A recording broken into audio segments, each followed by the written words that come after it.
Class 11। तो कल मैंने आपको बता दिया था कि पद्माकर द्वारा रचित प्रकृति और श्रृंगार, ठीक है। तो इस काव्य को हम आज पढ़ने वाले हैं। तो चलिए इस काव्य की व्याख्या और अर्थ को अच्छे से समझते हैं, ठीक है। ये प्रकृति के बारे में है, प्रकृति के श्रृंगार के बारे में ये काव्य लिखा गया है। इसके रचयिता है पद्माकर। पद्माकर कवि परिचय मैंने आपको कल बता दिया। आज देखते हैं काव्य। औरे भांति कुंजन में गुंजरत भीड़ भौर, औरे डौर झौरन पे बौरन के हुआ गए। तो कवि कहता है कि जो बाग बगीचे हैं उसमें जो भौरों का समूह जो गुंजार कर रहा है वो और ही भांति का है, बिल्कुल अलग प्रकार का है। क्यों? क्योंकि वसंत ऋतु का आगमन हो गया है। और ये डौर झौरन पे बौरन के हुआ गए, मतलब आम की जो मंजरियाँ आ चुकी है उसमें इन भौरों का जो समूह है वो मंडरा रहा है, फूलों पे मंडरा रहा है और अलग ही प्रकार से वो गुंजार कर रहा है, ठीक है। कहे पद्माकर सु औरे भांति गलियानी, छलिया छबीले छैल औरे छवि छवा गए। तो कवि पद्माकर जो हैं उनके कहने का अर्थ यहाँ पे ये है कि जो गली के बाके छोड़े हैं छलिया छबीले, ठीक है, वो बाकी छोड़े भी और ही प्रकार के लग रहे हैं, बिल्कुल अलग प्रकार के लग रहे हैं। उनकी जो छवि है, जो आकर्षण है वो बिल्कुल अलग प्रकार का हो गया। छलिया छैल छबीले उनको कहते हैं ना, जो नव युवक होते हैं वो बिल्कुल अलग ही प्रकार के लग रहे हैं। गली में देखा उनको खड़े इधर उधर तो वो बिल्कुल अलग प्रकार के लग रहे हैं। और ये भांति विहग समाज में आवाज़ होती, और जो विहग यानी कि पक्षियों का जो समाज है उनकी जो आवाज़ हो रही है वो बिल्कुल अलग प्रकार की हो रही है। और ये भांति मतलब और ही प्रकार की हो रही है। ऐसे ऋतुराज के ना आज दिन दुआए गए। तो ये ऋतुराज में जो ये ऋतुओं का राजा है वसंत, वो आज के दिन आया है। तो एक ही दिन 2 दिन के लिए नहीं आया है और ना इतनी जल्दी ख़त्म हो जाएगा। तो ये दिन जो आए हैं वो रहेंगे। औरे रस औरे रीति औरे राग औरे रंग, तो हर किसी का अलग रस हो गया है, अलग रीति हो गई है, अलग राग हो गए हैं, अलग रंग हो गए हैं, बिल्कुल अलग प्रकार के हो गए। क्यों? क्योंकि प्रकृति में वसंत ऋतु का आगमन हो गया है। औरे तन औरे मन औरे बन हुआ गए, तन बिल्कुल अलग प्रकार का हो गया, मन बिल्कुल अलग प्रकार का हो गया और वन यानी जंगल भी बिल्कुल अलग प्रकार का हो गया। क्यों?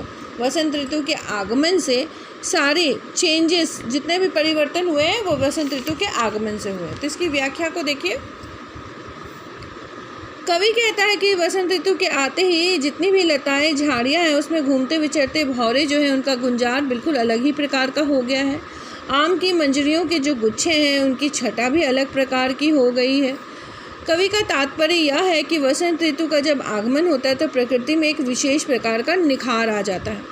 कवि पद्माकर कहते हैं कि गलियों में घूमने वाले जो बाके सजीले और सुंदर नवयुवक हैं उन पर भी अलग प्रकार की छवि आ गई है, अर्थात सुंदर नवयुवकों की छवि और भी आकर्षक प्रतीत हो रही है, ठीक है। आधी व्याख्या तो यहाँ पे है और आधी मैंने लिख रखी है क्योंकि पूरा व्याख्या इसमें लिखा हुआ नहीं था। आगे कवि कहते हैं कि वसंत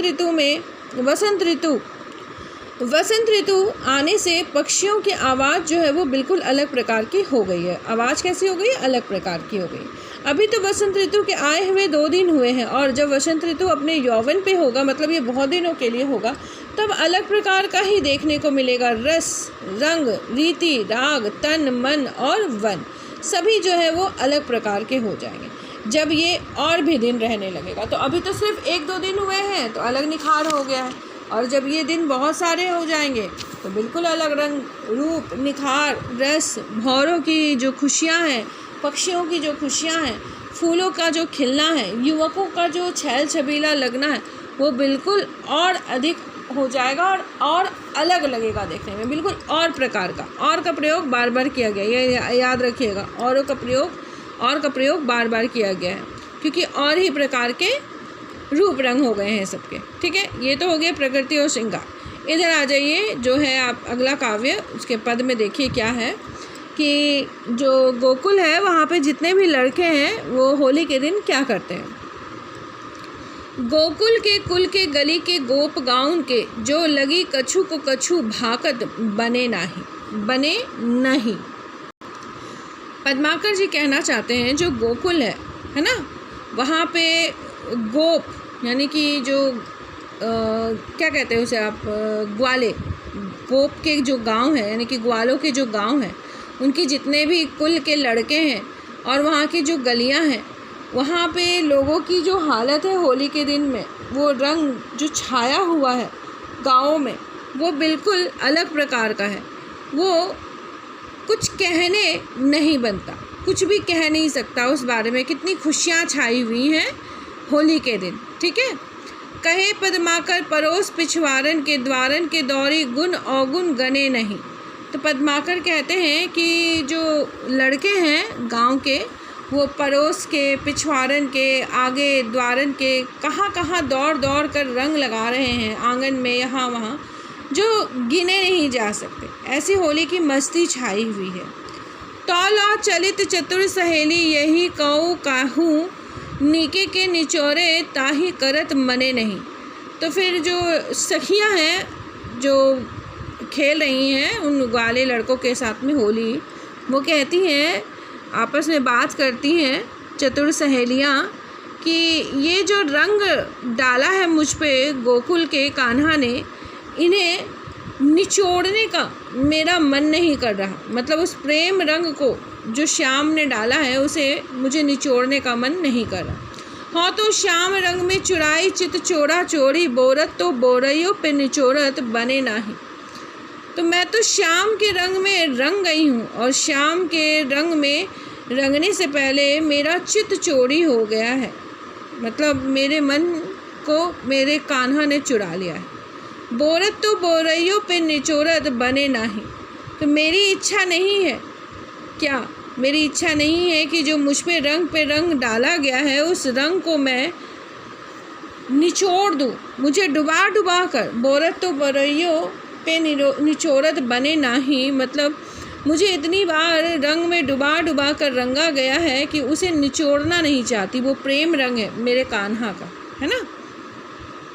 इसकी व्याख्या कैसे लिखनी है आपको वो देखिए। कवि के अनुसार गोकुल क्षेत्र के जो ग्वाले हैं, सभी गांव की गली गली में होली का उल्लास इस तरह से छाया हुआ है कि वहाँ के हाल के बारे में कुछ कहा नहीं जा सकता, कुछ कहते नहीं बनता। ग्वालों के जो सभी गांव हैं वहाँ की हालत जो है वो सब कहते नहीं बनती है। ठीक है, कवि का तात्पर्य यह है कि यहाँ वहाँ हर ओर होली की जो है मस्ती छाई हुई है। कवि पद्माकर यह भी कहते हैं कि लोग अपने आस पड़ोस के पिछवाड़े और दौड़ दौड़ तक दौड़ दौड़ रहे हैं रंग को लेकर और होली खेल रहे हैं।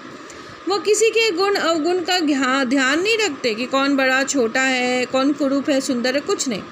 कवि होली का वर्णन करते हुए आगे ये भी कहते हैं कि कोई चंचल और चतुर सखी अपनी सहेली से कह रही है कि वह रंग से भीगे हुए अपने कपड़े को अच्छी तरह से निचोड़ने का प्रयास करती है, लेकिन उसे निचोड़ते नहीं बनता क्योंकि उसका मन जो है वो खुशी में है और वो उसका मन वश में नहीं है।